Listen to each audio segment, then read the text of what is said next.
আসসালামু আলাইকুম।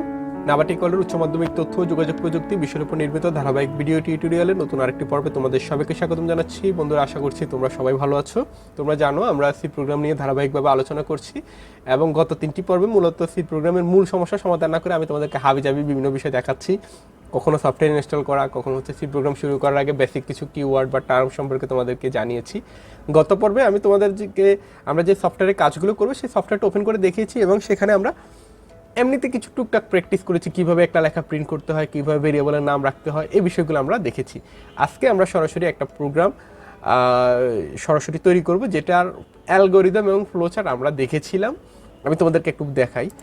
দেখো, আমাদের যে এটা হচ্ছে তথ্য যোগাযোগ প্রযুক্তির পঞ্চম অধ্যায়ের যে আমাদের যে প্লেলিস্টটা, সেই প্লেলিস্টে তোমাদের নিশ্চয় মনে আছে অ্যালগোরিদম এবং ফ্লোচার্টে আমরা 8 নম্বর পর্বে হচ্ছে প্রথম যে অ্যালগোরিদম এবং ফ্লোচার্টটা সমাধান করেছিলাম সেটা ছিল দুটি সংখ্যার যোগফল নির্ণয়ের অ্যালগোরিদম এবং ফ্লোচার্ট। অর্থাৎ আমরা ইউজার থেকে দুইটা সংখ্যা নিতাম, নিয়ে হচ্ছে সেই দুইটা সংখ্যাকে আমরা কিভাবে যোগ করতে হয় আমরা সেই জিনিসটা আমরা দেখেছিলাম। তো আমি তোমাদেরকে এখানে যদি একটু দেখাই, আচ্ছা আমরা শেষের দিকে আসি।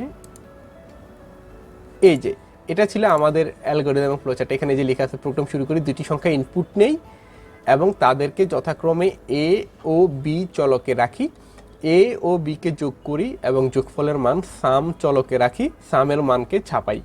এই যে কথাগুলো বলেছিলাম আজকে ঠিক হুবহু এই কথাগুলোকেই আমরা সি প্রোগ্রামের ভাষায় লিখবো এবং এই সফটওয়্যারটা আমরা তৈরি করে ফেলবো।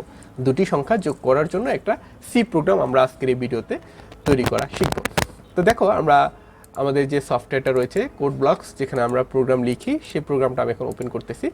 আমরা প্রথমে ফাইল থেকে নিউতে যাব, এমটি ফাইল, এবং আমরা এটা হচ্ছে একটা নাম দিব। আজকে এটা হচ্ছে আমাদের প্রথম কোড, তো আমরা এটাকে দিলাম কোড 1 এবং সেভ দিলাম। অটোমেটিক্যালি এখানে ডট সি এক্সটেনশনটা চলে এসেছে। তোমরা এটা খেয়াল রাখবে যেন সি এক্সটেনশনটা থাকে। তো যে কোনো সি প্রোগ্রাম শুরু করতে গেলে প্রথমে আমাদেরকে হ্যাশ ইনক্লুড, এরপরে ব্র্যাকেটের মধ্যে stdio.h এটা লিখতে হয়। এরপরে আমাদের যে ভেরিয়েবলগুলো আছে আমরা সেগুলো এখানে লিখবো এবং এরপরে আমরা মেইন ফাংশনটাকে কল করব। ওকে, এতটুকু কাজ আমাদেরকে প্রত্যেকটা প্রোগ্রামেই করতে হয়। এই ডাবল ব্র্যাকেটের মধ্যে আমরা যাবতীয় সমস্যা সমাধান করার কোডগুলো লিখবো। তবে আমাদেরকে প্রথমে হচ্ছে ভেরিয়েবল নিতে হবে। কয়টা ভেরিয়েবল নিতে হবে দেখো, এখানে দেখো দুটি সংখ্যা ইনপুট নেই এবং তাদেরকে যথাক্রমে এ এবং বি চলকে রাখি। একটা জিনিস মনে রাখবা, এখানে আমরা আগে ইনপুট নিয়ে তারপর চলকের মধ্যে রাখতে বলছি, বাট সি প্রোগ্রামে আমাদেরকে মূলত আগে থেকে চলক বা ভেরিয়েবলটা আগে থেকে তৈরি করে রাখতে হবে। কেমন? তো একই কাজটা, মানে আমরা আগে চলক তৈরি করে রাখবো, তারপর হচ্ছে তার মধ্যে ওই সংখ্যাটা ইনপুট নিয়ে রাখবো। ইনপুট নিয়ে ওই চলকের মধ্যে আমরা তখন জমা করব। মানে এখানের বিষয়টা হচ্ছে এ এবং বি চলকে রাখতে বলছে, কিন্তু এ এবং বি নামে যে দুইটা চলক আগে থেকে তৈরি করতে হবে সেই জিনিসটা এখানে ওইভাবে উল্লেখ করা নাই। অ্যালগোরিদম অত দরকার নাই, একজন প্রোগ্রামার এটা দেখলেই বুঝতে পারবে এ এবং বি চলকে রাখবে কখন। এ এবং বি নামে দুইটা চলক তো তার কাছে থাকতে হবে। তার মানে আমরা প্রথমে ওই চলকটা তৈরি করবো। তাইলে কেমনে চলক তৈরি করে বা ভেরিয়েবল কেমনে তৈরি করে, ওই যে গত পর্বে দেখিয়েছি। এখন আমাকে প্রথমে দেখতে হবে চলক তৈরি করার আগে আমার চলক বা ভেরিয়েবলটা কোন ধরনের ডেটা নিয়ে কাজ করবে। আমরা মূলত এখানে পূর্ণ সংখ্যাই রাখবো। দুইটি সংখ্যা যোগ করার জন্য স্বভাবত ধরে নিচ্ছে আমরা পূর্ণ সংখ্যাগুলো যোগ করবো। 5-এর সাথে 10, ঠিক আছে, 12-এর সাথে 21, এরকম পূর্ণ সংখ্যা নিয়ে কাজ করবো। তাই আমরা ইন্টিজার টাইপের ডেটা নিয়ে আজকে কাজ করবো। তাহলে আমার দুইটা চলক রাখবো, একটা হচ্ছে ইন্টিজার এ, এটা বড় হাতেরও দিতে পারো, ছোট হাতেরও দিতে পারো। আমি ছোট হাতে দিয়ে করি, এটা আমার জন্য সুবিধা হবে। এরপরে আমরা তো এর কোনো মান জানি না, তাই আমরা শুধু এ লিখে এখানে আর ইকুয়াল দিয়ে কোনো কিছু লিখতে হবে না। ইন্টিজার লিখে একটা স্পেস দিয়ে এ, তারপর সেমিকোলন দিয়ে দেবো। আবার লিখতে হবে ইন্টিজার বি, তারপর সেমিকোলন দিয়ে দেবো। এভাবে করতে পারো। এরপর হচ্ছে আরও একটা চলক আমাদের লাগবে পরবর্তী, সেটা কোনটা দেখো, এই যে 3 নম্বর ধাপটা পড়লে বুঝতে পারবা। এ এবং বিকে যোগ করে যোগফলের মানটা সাম নামে একটা চলকের মধ্যে রাখতে হবে। তাহলে আমাদের সাম নামেও একটা চলক লাগবে, ইন্টিজার সাম। এখন এই যে আমরা 3টে ভেরিয়েবল আলাদা আলাদাভাবে ডিক্লেয়ার করছি, এটাকে চাইলে এক লাইনেও ডিক্লেয়ার করা যাইতো। যেহেতু 3টাই ইন্টিজার টাইপের ভেরিয়েবল এবং কোনোটারই আমরা শুরুতে কোনো মান দিচ্ছি না, তাই এক লাইনে আমরা এই কাজটা করতে পারতাম। কীভাবে জানো, ইন্টিজার এ, এই যে এরপর একটা কমা দিয়ে আরেকটা ভেরিয়েবলের নাম, তারপরে আরেকটা ভেরিয়েবলের নাম, এভাবে দিলে এক লাইনের মধ্যে 3টে ভেরিয়েবল একসাথে ডিক্লেয়ার হয়ে যেত। তোমরা চাইলে এখানে স্পেস দিতেও পারো, না দিলেও কোনো সমস্যা নেই। তো আমরা আজকে যেহেতু প্রথম প্রোগ্রাম, অত জটিলতায় যাই না, আমরা এমনিতেই লিখি। নর্মালি আমরা যেভাবে শিখছি, বি নামে একটা ভেরিয়েবল নিলাম, তারপরে সাম নামে একটা ভেরিয়েবল নিলাম। ওকে, আমার ভেরিয়েবল ডিক্লেয়ার করা শেষ। এবার দেখো এখানে বলা হয়েছে 2 নম্বর ধাপে দুটি সংখ্যাকে ইনপুট নেই। এখন ইনপুট কিভাবে নেয়, এটাই হচ্ছে গুরুত্বপূর্ণ বিষয়, যেটা আমরা এখন পর্যন্ত শিখি নাই, এখন আমরা শিখব। দেখো ইনপুট যদি নিতে চাও, আমি এই কাজটা পুরোটা মেইন ফাংশনের মধ্যে করব। ইনপুট যদি নিতে চাও, ইনপুট যে নিতে চাচ্ছ এটা তো আগে ইউজারকে বলতে হবে, এই মিয়া তুমি আমাকে দুইটা জিনিস ইনপুট দাও। তাহলে তাকে একটা মেসেজ দিব। প্রথমে একটা মেসেজ ইউজারকে কিভাবে দেওয়া যায়, দেখো প্রিন্ট এফ, ঠিক আছে।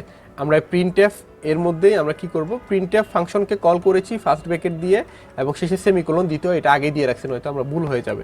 এরপরে ডাবল কোটেশন, এই ডাবল কোটেশনের মধ্যে আমি বলবো এন্টার ইউর ফার্স্ট নাম্বার।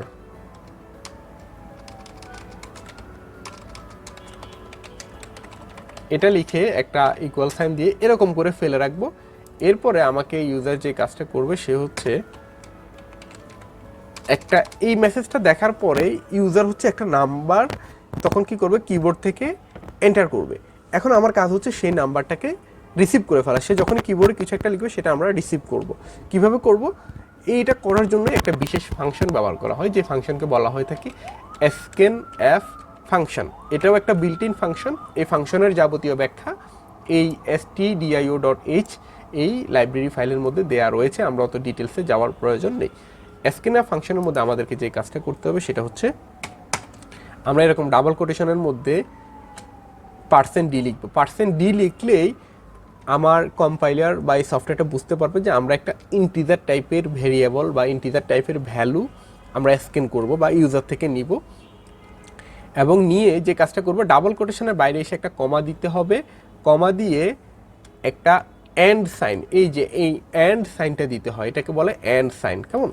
এরপরে আমার যে ভেরিয়েবলের মধ্যে আমি সেই সংখ্যাটাকে স্টোর করতে চাচ্ছি তার নামটা লিখতে হবে। সাপোজ আমার ফার্স্ট নাম্বার, তো এটা আমি এ নামে একটা ভেরিয়েবলের মধ্যে স্টোর করতে চাচ্ছি, এই যে করলাম স্টোর।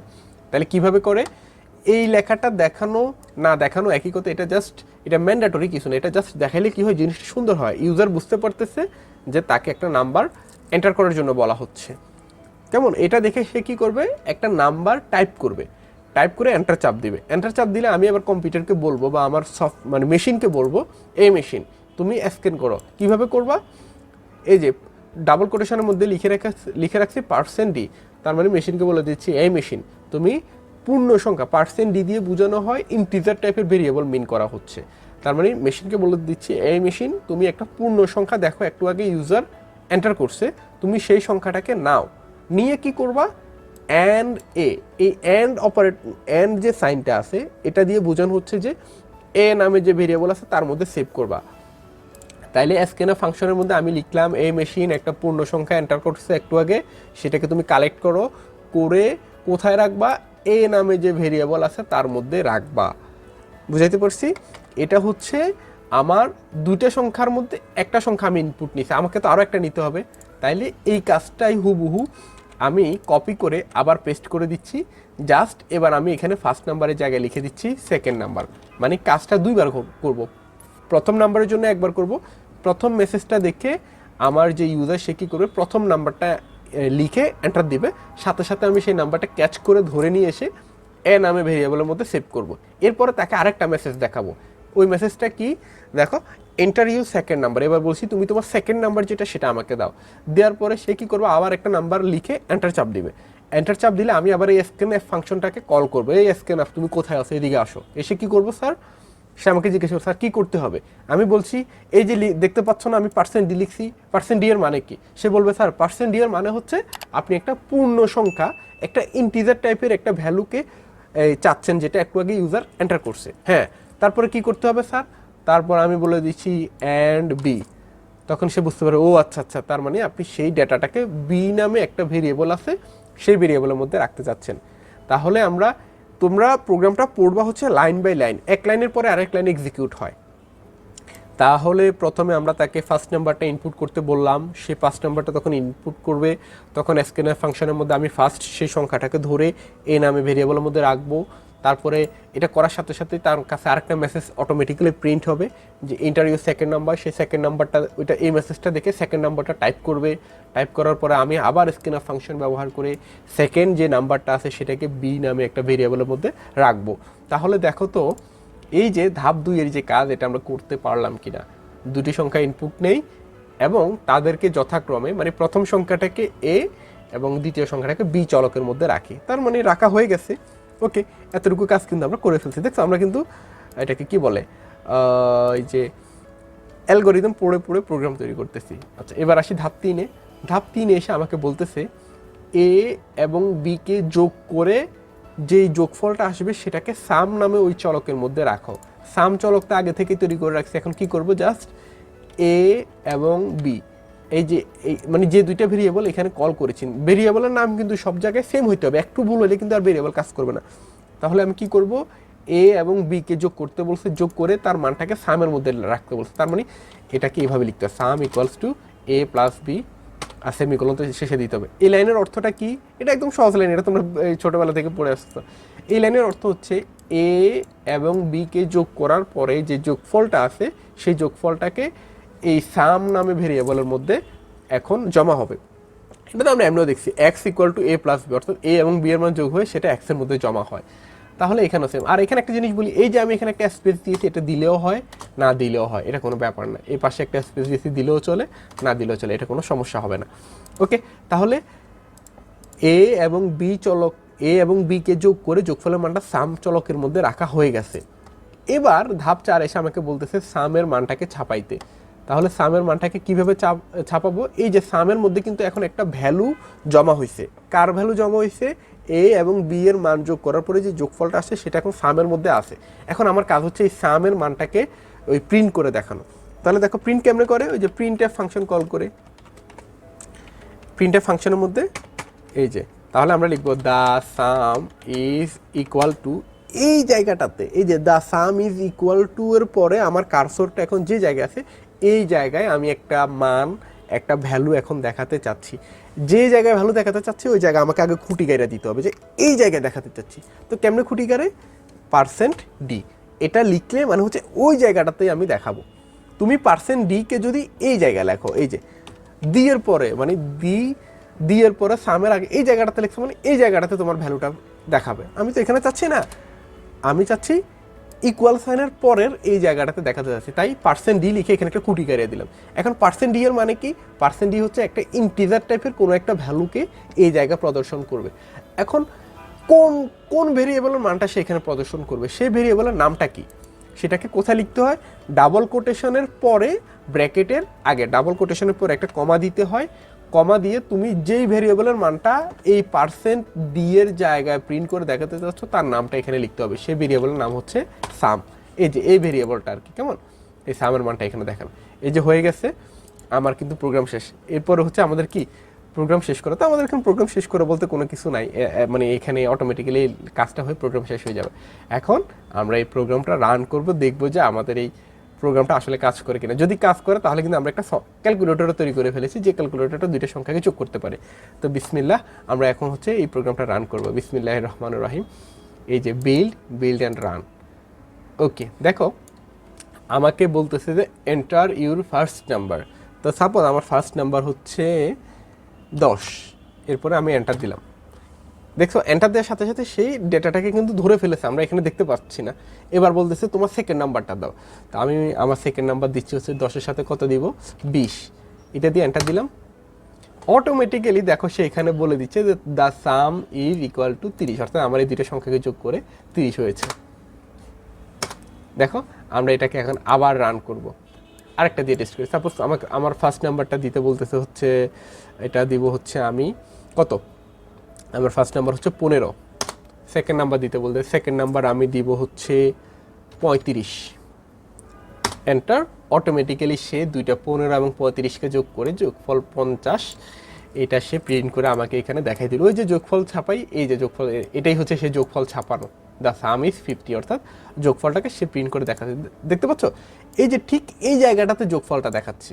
তোমাদের একটা কনফিউশন আমি দূর করে দিই। দেখো %d কে যদি তুমি এখানে না লিখে তুমি যদি শুরুতে লিখে রাখো। দেখো সাপোজ কোনো কিছুই লিখলা না, ধরো এই যে আমি ডাবল কোটেশনের মধ্যে কিছুই লিখলাম না, কোনো কিছুই সমস্যা নেই, শুধু লিখলাম %d, তাহলে কি হবে, শুধু দ্য সাম ইজ এই কথাটা দেখাবে না, শুধু দুটো সংখ্যাকে নিয়ে যোগফলটা করে এখানে দেখাই দিবে।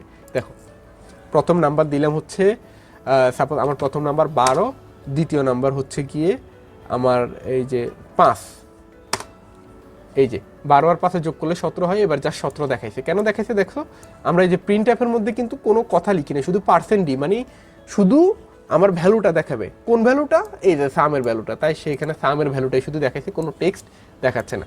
বাট এভাবে কি সুন্দর দেখায়, আমরা এরকম লিখবো the some is equals to, এরপরে যা দেখাইলে জিনিসটা সুন্দর দেখায়। আবার টেস্ট করি, আমার একটা ভ্যালু হচ্ছে 50 আর একটা ভ্যালু হচ্ছে 70, দুইটা যোগ করলে দ্য সাম ইজ 120। তো বন্ধুরা আমি আশা করছি কিভাবে এই যে সি প্রোগ্রামে একটা দুইটি সংখ্যাকে যোগ করে তার যোগফলটা এই যে প্রদর্শন করার যে অ্যালগরিদম ফ্লো চার্ট আমরা এর আগে দেখেছিলাম, আজকে তার সি প্রোগ্রামটা আমি তোমাদেরকে তৈরি করা দেখিয়েছি। আমি আশা করছি তোমরা এই সি প্রোগ্রামটা বুঝতে পেরেছো এবং নিজেরাও এরকম সি প্রোগ্রাম তৈরি করতে পারবে, করে সেটা তোমরা অবশ্যই প্র্যাকটিস করে দেখবা, যে মানে টেস্ট করবা যে আসলে তোমার সি প্রোগ্রামটা কাজ করে কিনা। তো তোমরা যদি এই জিনিসটা বুঝে থাকো, তোমাদের একটু হলে আনন্দ পাওয়ার কথা যে আমরা নিজেরা একটা সফটওয়্যার তৈরি করা শিখলাম। তো এই ভিডিও সম্পর্কে তোমাদের কারো কোনো প্রশ্ন বা মতামত থাকলে তোমরা অবশ্যই আমাকে কমেন্ট করে জানাবা। আর আমাদের একটা ফেসবুক গ্রুপ আছে, তোমরা তো জানোই, HSC ICT প্র্যাকটিস রুম, ফেসবুকে লিখে সার্চ করলেই পাবা, অথবা আমার ভিডিও ডেসক্রিপশনে আমি গ্রুপের লিঙ্কটা দিয়ে রাখি, সেই গ্রুপে জয়েন হয়ে তোমরা ICT রিলেটেড যে কোনো প্রশ্ন, যে কোনো কিছু জানা থাকলে সেটা তোমরা পোস্ট করতে পারো, আমি নিজে চেষ্টা করি উত্তর দেওয়ার জন্য। এছাড়াও অনেক ব্রিলিয়েন্ট ছেলেমেয়েরা আছে সেখানে, তারা তোমাদের প্রশ্নের উত্তর দিয়ে দেবে ইনশাল্লাহ। আর আমাদের সবগুলো ভিডিও আমরা আমাদের যে চ্যানেলের মধ্যে যে প্লেলিস্ট আছে, প্রত্যেকটা অধ্যায়ের জন্য আলাদা আলাদা প্লেলিস্ট করা আছে, সেই প্লেলিস্টে সিরিয়াল ওয়াইজ অটোমেটিক মানে সিরিয়াল ওয়াইজ দেওয়া আছে, তোমরা অবশ্যই সিরিয়ালি সবগুলো ভিডিও ধারাবাহিকভাবে দেখবা, হুট করে এই ভিডিওটা দেখবো না, এর আগের ভিডিওগুলো দেখে তারপরে এই ভিডিওটাতে আসবা, তাহলে তোমাদের আর বুঝতে কোথাও সমস্যা হবে না। তো আজকের ভিডিওটা এমনিতে লম্বা হয়ে গেছে অনেক, তো ইনশাল্লাহ পরবর্তী ভিডিওতে আমরা নতুন আরেকটা অ্যালগরিদম ফ্লো চার্টের সমাধানটা সি প্রোগ্রামের মাধ্যমে করব, সেই ভিডিও দেখার আমন্ত্রণ জানিয়ে আজকের ভিডিওতে এখানেই বিদায় নিচ্ছি। তোমরা সবাই ভালো থাকো, সুস্থ থাকো, আল্লাহ হাফেজ।